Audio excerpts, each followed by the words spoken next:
In Britain at the moment, we've seen a woman get fined £300 for putting a bin out 24 hours early. We've got kids' computers being looked through by their teachers. We've got council microphones in bushes, CCTV cameras with megaphones. But a lot of people are still talking in the way of, well, I've got nothing to hide, so what's the problem? Can you remind people what the dangers of a surveillance society are? Well, I love that one. If you've got nothing to hide, you know, then nothing to worry about. Okay, so let's put a camera in your bedroom. Let's put a camera in your front room, as one Euston police officer has suggested for criminals.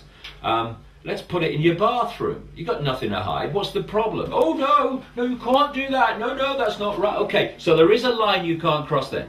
Okay, oh yeah, I suppose so. Okay, so it's just a case of where we put that line. Now, do we put that line at the point where you're going to the toilet? Or do we pull it a lot further back and have some kind of freedom in society? And, you know, it's kind of funny because people have this idea that somehow this is not going to affect them. And for people that just conform and keep their mouths shut and their heads down and don't complain, for a time, that seems to be the case. But you want to see the difference. You must have come across it. I have many times. The difference with people who, oh, if you've got nothing to hide, no problem. And then suddenly they get hit by something. You know, Big Brother society interacts with them and they're outraged. And suddenly their whole mentality changes. What we're looking at is, again, the laboratory mouse or rat in the laboratory maze. If you look at all the things now, and you know, people need to understand this is not about some big brother sitting on top there and being a dictator over the big things in life, which don't really affect me because I'm just little me. It's actually, as you quite rightly say with your question, it's entering the fine detail now of everyday life. You know, whether you put your rubbish out a few hours early, how much rubbish you put in your bin, all this stuff. One guy was fined, he's taken it on it, I understand, when his wife was having an epileptic fit in the front seat of the car, which was actually caught on camera that she was in distress. He panics, obviously, because she's banging him and there's traffic coming the other way, and he gets across to park the car as quick as possible.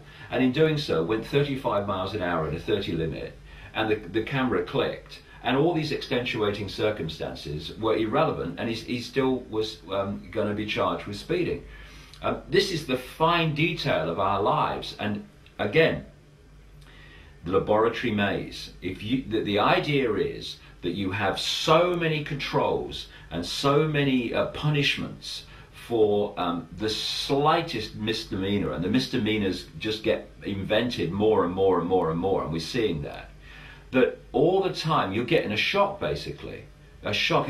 You're going in your car, oh my God, am I going 35 at a 30 limit? You know, oh my God, and oh, my rubbish, or shall I put rubbish out? What's the time? Oh, have I got too much? Do you think I've got too much rubbish in? Have I put this this cabbage in the wrong box and all that stuff? And all the time, you walk through a city or a town and see all the occasions you're told what to do or told not what to do with signs and stuff.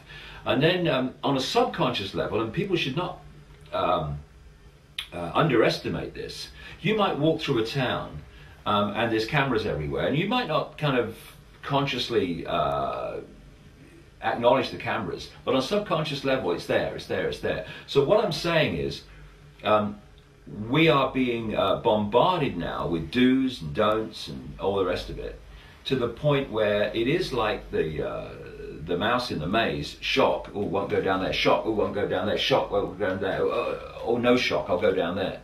And it's pushing people into a state of subservience where, again, it's like the journalist's self-censorship. You don't have to tell a journalist you don't cross that line. They just know not to cross it.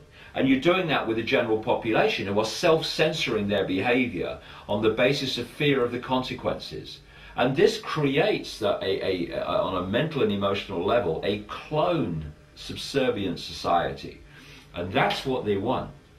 And political correctness is just Orwell's newspeak under another name. Political correctness, people go, oh, political correctness gone mad. You hear this phrase all the time. But it hasn't gone mad if you know what it's designed to achieve. If you know what it's designed to achieve, it's genius. It's only crazy if you haven't got that coordinate and you think it's just crazy bureaucrats going over the top. The thing about political correctness is to get different areas of society, what we call minorities, to police each other. So what's happened recently in Canada, for instance, is a good example of what I'm talking about, is a woman has taken a gay club to the Human Rights Commission for breaching her human rights for not allowing her into an all-male gay club. So one minority is now being taken on by another, what is called minority in effect. And this is the idea, where you get all these minorities policing each other. But the idea is to take it further to the point, as I talked about, where you cannot criticize those in authority under the same laws. And the law's already in place. It's only the fact that they haven't applied it like that yet, but the actual letter of the law, it allows them to do that. And so political correctness, this is a big thing for people to understand, is not about human rights. It's not about stopping people being the subject of, quote, hate speech and all the rest of it. It's about tying people up in a spider's web of legislation which stops their free expression, even if what they're saying is true.